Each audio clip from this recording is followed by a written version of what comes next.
खालिद रज़ी अल्लाह अन्हु इस्लामी लश्कर के आगे थे। वो वादी हुनैन के तंग रास्ते में दाखिल हुए तो सुबह तुलू हो रही थी।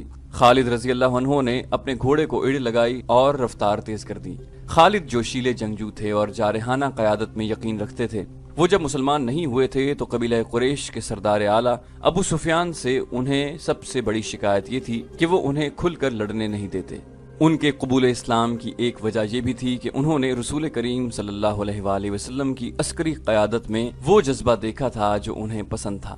खालिद रज़ी अल्लाह अन्हु ने कबूल इस्लाम से पहले अक्रमा से कहा भी था कि मेरे अस्करी जज्बे और मैदान जंग में जारहाना अंदाज की कदर सिर्फ मुसलमान ही कर सकते हैं। रसूलुल्लाह सल्लल्लाहु अलैहि वसल्लम की खालिद रज़ी अल्लाह अन्हु की अस्करी अहलियत और काबिलियत की जो कदर की थी उसका सबूत ये था कि वो इतने बड़े लश्कर के हिरावल के कमांडर थे। सुबह तुलू हो रही थी जब खालिद बिन वलीद रज़ी अल्लाह अन्हु का हिरावल दस्ता घाटी वाले तंग रास्ते में दाखिल हुआ। अचानक जमीन और आसमान जैसे फट पड़े हों। हवाजन, सकीफ और दीगर कबीलों की मुतहिदा फौज के नारे घटाओं की गरज और बिजलियों की कड़क की तरह बुलंद हुए और मूसलाधार बारिश की तरह तीरों की बौछारें आने लगीं। ये तीर दाएं बाएं की चट्टानों और टेकरियों से आ रहे थे। ये दुश्मन की घात थी। मालिक बिन औफ और दुरैद बिन अस्सम्मा ने दिन के वक्त अपने कैंप में कोई सरगर्मी जाहिर नहीं होने दी। ऐसे मालूम होता था जैसे ये जंगी कैंप नहीं किसी काफिले का पड़ाव है। शाम के बाद मालिक बिन औफ अपनी फौज को हुनैन के तंग रास्ते पर ले गया और तीरंदाजों को दोनों तरफ छुपा कर बिठा दिया। तीरों की बौछारें अचानक भी थीं और बहुत ज्यादा भी। मुजाहिदीन के घोड़े तीर खा के बेलगाम होके भागे। जो सवार तीरों से महफूज रहे वो भी पीछे को भाग उठे। तीरों की बौछारें और तुंद और तेज हो गईं। घोड़े भी बेकाबू और सवार भी बेकाबू हो गए। भगदड़ मच गई। मत भागो। खालिद बिन वलीद रज़ी अल्लाह अन्हु तीरों की बौछार में खड़े चिल्ला रहे थे, पीठ न दिखाओ, मुकाबला करो। घोड़ों और सवारों की भगदड़ ऐसी थी कि खालिद बिन वलीद रज़ी अल्लाह अन्हु की पुकार किसी के कानों तक न पहुंची। कोई ये देखने के लिए भी नहीं रुकता था कि खालिद बिन वलीद के जिस्म में कितने तीर उतर गए हैं और वो पीछे हटने की बजाय वहीं खड़े अपने दस्ते को मुकाबले के लिए ललकार रहे हैं। वो आखिर भगदड़ के रेले की जद में आ गए और उनके धिक्कों से यूं दूर पीछे आ गए जैसे सैलाब में बह गए हों। जब भगदड़ का रेला गुजर गया तो खालिद रज़ी अल्लाह अन्हु इतने जख्मी हो चुके थे कि घोड़े से गिर पड़े और बेहोश हो गए। हिरावल के पीछे इस्लामी फौज आ रही थी। उसके रजाकारों का बेकायदा लश्कर भी था। हिरावल का दस्ता भागता दौड़ता पीछे को आया तो फौज में भी भगदड़ मच गई। हिरावल के बहुत से आदमियों के जिस्मों में तीर पेवस्त थे और उनके कपड़े खून से लाल थे। घोड़ों को भी तीर लगे हुए थे। मालिक बिन औफ की फौज के नारे जो पहले से ज्यादा बुलंद हो गए थे सुनाई दे रहे थे। ये हाल देखकर इस्लामी फौज बिखर कर पीछे को भागी। बाज मौरखों ने लिखा है कि वो कुरैश जो बेदिली से मुसलमान हुए थे और इस्लामी फौज के साथ आ गए थे, उन्होंने इस भगदड़ को यूं बढ़ाया जैसे जलती पर तेल डाला था। वो न सिर्फ भागे बल्कि उन्होंने खौफ व हिरास फैलाया। उन्हें एक खुशी तो ये थी कि लड़ाई से बचे और दूसरी ये कि मुसलमान भाग निकले हैं और उन्हें शिकस्त हुई है। मुसलमानों की कुछ नफरी वहीं जा पहुंची जहां से चली थी। इस जगह को फौजी अड्डा बनाया गया। ज्यादा तादाद उन मुसलमानों की थी जिन्होंने पीछे हटकर ऐसी जगहों पर पनाह ली जहां छुपा जा सकता था, लेकिन वो छुपने के लिए बल्कि छुपकर ये देखने के लिए वहां रुके थे कि हुआ क्या है और वो दुश्मन कहाँ है जिससे डर कर पूरी फौज भाग उठी है। वहां तो हालत ये हो गई थी कि भागते हुए ऊंट और घोड़े एक दूसरे से टकरा रहे थे और प्यादे उनके दरमियान आकर कुचले जाने से बचने के लिए हर तरफ भाग रहे थे। रसूल करीम सल्लल्लाहु अलैहि वसल्लम ने अपनी फौज की ये हालत देखी तो आप सल्लल्लाहु अलैहि वसल्लम भागने वालों के रास्ते में खड़े हो गए। आपके साथ 9 सहाबा कराम थे, जिनमें हजरत उमर रजी अल्लाह अन्हु, हजरत अब्बास, हजरत अली और हजरत अबू बकर रजी अल्लाह अन्हु काबिल जिक्र हैं। रसूल करीम सल्लल्लाहु अलैहि वसल्लम ने बुलंद आवाज से ललकारना शुरू कर दिया, मुसलमानों कहाँ जा रहे हो? मैं इधर खड़ा हूँ, मैं जो अल्लाह का रसूल हूँ, मुझे देखो, मैं मोहम्मद इब्ने अब्दुल्लाह यहाँ खड़ा हूँ। मुसलमान हुजूम के करीब से भागते हुए गुजरते जा रहे थे। आप सल्लल्लाहु अलैहि वसल्लम की आवाज शोर में दब कर रह गई। खालिद बिन वलीद रजी अल्लाह अन्हु कहीं नजर नहीं आ रहे थे। वो आगे कहीं बेहोश पड़े हुए थे। इतने में कबीला हवाजन के कई आदमी ऊंटों और घोड़ों पर सवार भागते हुए मुसलमानों के ताक़ुब में आए। उनके आगे एक शुतर सवार था जिसने झंडा उठा रखा था। हजरत अली रजी अल्लाह अन्हु ने एक मुसलमान को साथ लिया और उस शुतर सवार अलंबरदार के पीछे दौड़ पड़े। करीब जाकर हजरत अली रजी अल्लाह अन्हु ने उसके ऊंट की पिछली टांग पर तलवार का वार करके टांग काट दी। ऊंट गिरा तो सवार भी गिर पड़ा। हजरत अली रजी अल्लाह अन्हु ने उसके उठते उसकी गर्दन साफ काट दी। हुजूर सल्लल्लाहु अलैहि वसल्लम एक टेकरी पर जा खड़े हुए। दुश्मन के किसी आदमी की ललकार सुनाई दी, वो रहा मोहम्मद सल्लल्लाहु अलैहि वसल्लम। तारीख में इन आदमियों को कबीला सकीफ का लिखा गया है, जो अपने आदमी की ललकार पर उस टेकरी पर चढ़ने लगे जिस पर रसूल अल्लाह खड़े थे। सहाबा कराम जो आप सल्लल्लाहु अलैहि वसल्लम के साथ थे, उन आदमियों पर टूट पड़े। मुख्तसर से मार्के में वो सब भाग निकले, उनमें से कोई भी रसूल अकरम तक न पहुंच सका। मैं मालिक बिन औफ से शिकस्त नहीं खाऊंगा। रसूल अल्लाह सल्लल्लाहु अलैहि वसल्लम ने कहा, वो इतनी आसानी से कैसे फतह हासिल कर सकता है। हुजूर सल्लल्लाहु अलैहि वसल्लम ने अपनी फौज को बिखरते और भागते तो देख ही लिया था। आप सल्लल्लाहु अलैहि वसल्लम दुश्मन को भी देख रहे थे, बल्कि दुश्मन को ज्यादा देख रहे थे। आपकी अस्करी हिस्स ने महसूस कर लिया कि मालिक बिन औफ अपना पहला भरपूर और कामयाब वार कर चुका है और बहुत खुश है कि उसे अगली चाल का ख्याल ही नहीं रहा। वो इस्लामी फौज की भगदड़ और अफरा तफरी की पसपाई से फायदा नहीं उठा रहा था। हुजूर सल्लल्लाहु अलैहि वसल्लम को तवक्को थी कि मालिक बिन औफ की मुतहिदा फौज मुसलमानों के ताक़ुब में आएगी, लेकिन ताक़ुब में दुश्मन के जो आदमी आए थे वो तादाद में थोड़े और गैर मुनज़्ज़म थे। इसके अलावा हुजूर सल्लल्लाहु अलैहि वसल्लम ने अपने हिरावल दस्ते को पीछे आते भी देख लिया था, और आप सल्लल्लाहु अलैहि वसल्लम ने मालूम भी किया था कि हिरावल के कितने आदमी शहीद और जख्मी हुए हैं। आप सल्लल्लाहु अलैहि वसल्लम को बताया गया कि कई एक मुजाहिदीन के घोड़े और ऊंट जख्मी हैं, शहीद एक भी नहीं हुआ। इससे रसूल अल्लाह सल्लल्लाहु अलैहि वसल्लम ने ये राय कायम की कि ये दुश्मन तीरंदाजी में अनाड़ी है और जल्दबाज भी। इतनी ज्यादा तीरंदाजी किसी को जिंदा न रहने दे। हुजूर सल्लल्लाहु अलैहि वसल्लम ने अपने पास खड़े सहाबा कराम पर नजर डाली। आप सल्लल्लाहु अलैहि वसल्लम की नजरें हजरत अब्बास रज़ी अल्लाह अन्हु पर ठहरी। हजरत अब्बास की आवाज गैर मामूली तौर पर बुलंद थी, जो बहुत दूर तक सुनाई देती थी। जिस्म के लिहाज से भी हजरत अब्बास कवी हैकल थे। अब्बास, हुजूर सल्लल्लाहु अलैहि वसल्लम ने कहा, तुम पर अल्लाह की रहमत हो, मुसलमानों को पुकारो, उन्हें यहाँ आने के लिए कहो। हजरत अब्बास रज़ी अल्लाह अन्हु ने इंतहाई बुलंद आवाज में पुकारना शुरू किया, ए अंसार, ए अहले मक्का, ए अहले मदीना, अपने रसूल के पास आओ। हजरत अब्बास रज़ी अल्लाह अन्हु कबीलों के और आदमियों के नाम ले लेकर पुकारते रहे और कहते रहे कि अपने रसूल अल्लाह सल्लल्लाहु अलैहि वसल्लम के पास, अपने अल्लाह के रसूल के पास आओ। सबसे पहले अंसार आए। उनकी तादाद मामूली थी, लेकिन एक को देखकर दूसरा आता चला गया। मक्का के कुछ दूसरे कबीलों के लोग भी आ गए, उनकी तादाद 100 हो गई। रसूल करीम सल्लल्लाहु अलैहि वसल्लम ने देखा कि कबीला हवाज़न के बहुत से आदमी पसपा हुए मुसलमानों की तरफ दौड़े आ रहे थे। आप सल्लल्लाहु अलैहि वसल्लम ने उन 100 मुजाहिदीन को दुश्मन के उन आदमियों पर हमला करने का हुक्म दिया। मुजाहिदीन उनके अकब से उन पर टूट पड़े। हवाज़न के आदमी बौखला गए और मुकाबले के लिए संभलने लगे, लेकिन मुजाहिदीन ने उन्हें संभलने की मोहलत न दी। इनमें से बहुत से भाग निकले। उनके जख्मी और हलाक होने वाले पीछे रह गए थे। वो तो अचानक ऐसे हालात पैदा हो गए कि मुजाहिदीन में भगदड़ मच गई, वरना वो हमेशा अपने से कई गुना ज्यादा दुश्मन से लड़े और फातेह और कामरान रहे थे। उन्होंने देखा कि अब्बास रज़ियल्लाहु अन्हु की पुकार पर मुसलमान रसूल अकरम सल्लल्लाहु अलैहि वसल्लम के हुजूर इकट्ठे हो रहे हैं और दुश्मन मुसलमानों के छोटे से गिरोह के जवाबी हमले को बर्दाश्त नहीं कर सक रहा। और उन्होंने ये भी देखा कि हवाज़न और सकीफ उनके ताक़ुब में नहीं आ रहे, तो कई हजार मुजाहिदीन वापस आ गए। रसूल करीम सल्लल्लाहु अलैहि वसल्लम ने उन्हें फौरन मुनज़्ज़म किया और दुश्मन पर हमले का हुक्म दे दिया। खालिद बिन वलीद रज़ियल्लाहु अन्हु लापता थे। किसी को होश नहीं था कि देखता कौन कि कौन लापता है और कौन कहाँ है। वही तंग घाटी जहाँ मुजाहिदीन पर कहर टूटा था, अब मुतहिदा कबाइल के लिए मौत की घाटी बन गई थी। कबीला हवाज़न चूंकि सबसे ज्यादा लड़ाका कबीला था, इसलिए उसी के आदमियों को आगे रखा गया था। ये लोग बिला शक व शुबा माहिर लड़ाका थे, लेकिन मुसलमानों ने जिस कहर से हमला किया था उसके आगे हवाज़न न ठहर सका। मुसलमान इस खिफ़त को भी मिटाना चाहते थे जो उन्हें गलती से उठानी पड़ी थी। ये दस्त बदस्त लड़ाई थी। मुजाहिदीन ने तेगजनी के वो जौहर दिखाए कि हवाज़न गिर रहे थे या मार्के से निकलने की कोशिश कर रहे थे। रसूल अकरम सल्लल्लाहु अलैहि वसल्लम मार्के के करीब एक बुलंद जगह खड़े थे।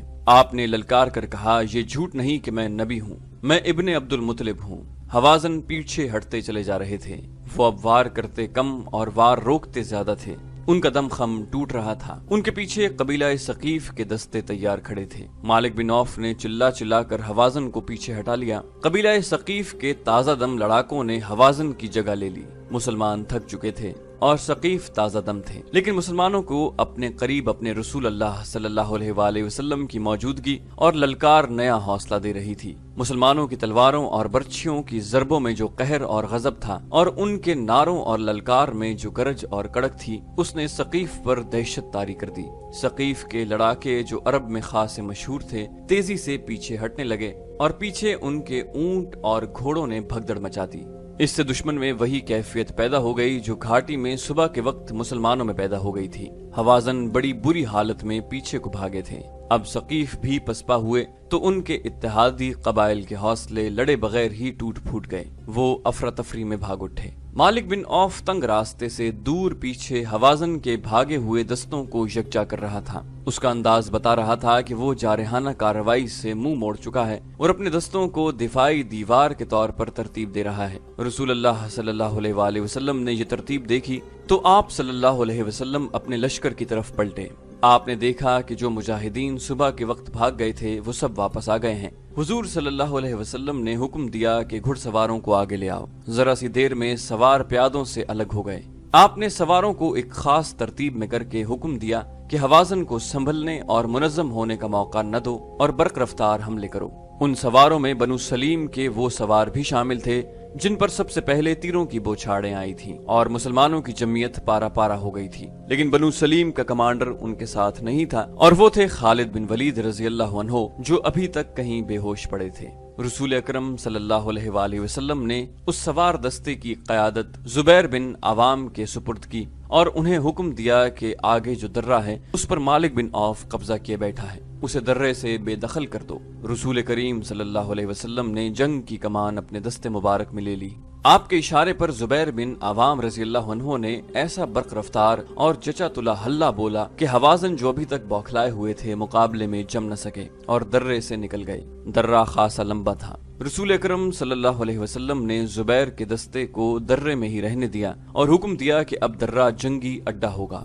آپ صلی اللہ علیہ وسلم نے دوسرا سوار دستہ آگے کیا جس کے کمانڈر ابو عامر رضی اللہ عنہ تھے۔ حضور صلی اللہ علیہ وسلم نے ابو عامر رضی اللہ عنہ کے سپرد کام کیا کہ اوتاس کے قریب متحدہ قبائل کا جو کیمپ ہے اس پر حملہ کرو۔ کسی نے بڑی دور سے للکار کر کہا، خالد خالد یہاں ہے۔ رسول اکرم صلی اللہ علیہ وسلم دوڑے گئے اور خالد رضی اللہ عنہ تک پہنچے۔ خالد ابھی تک بے ہوش پڑے ہوئے تھے۔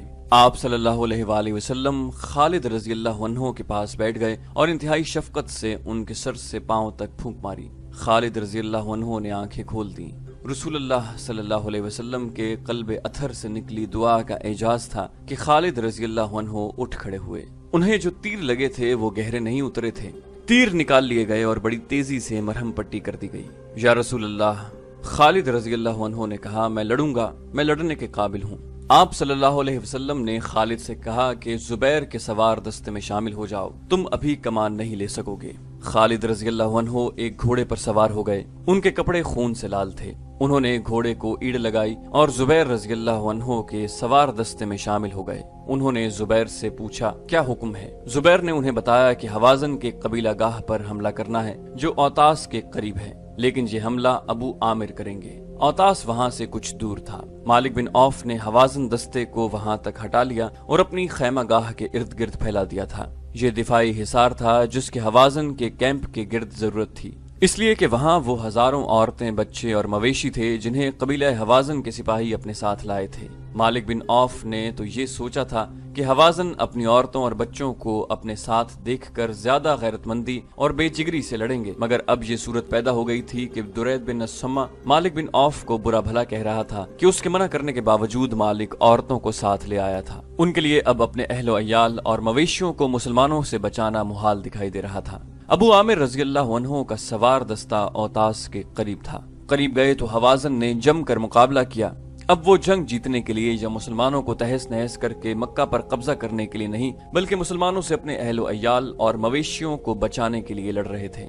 یہ بھی دست بدست مارکا تھا جس میں جنگی چالوں کے نہیں، ذاتی شجاعت کے مظاہرے ہو رہے تھے۔ سوار اور پیادے لڑتے ہوئے وادی میں پھیلتے جا رہے تھے۔ ابو عامر رضی اللہ عنہ نے دشمن کے 9 سواروں کو ہلاک کر دیا، مگر 10ویں ہوازن کو للکارا تو اس کے ہاتھوں خود شہید ہو گئے۔ رسول اکرم صلی اللہ علیہ وسلم نے پہلے ہی ان کا جانشین مقرر کر دیا تھا۔ وہ تھے ان کے چچا زاد بھائی ابو موسیٰ رضی اللہ عنہ۔ انہوں نے فوراً کمان سنبھال لی اور اپنے سواروں کو للکارنے لگے۔ حوازن زخمی ہو کر گر رہے تھے، صاف نظر آ رہا تھا کہ ان کے پاؤں اکھڑ رہے ہیں۔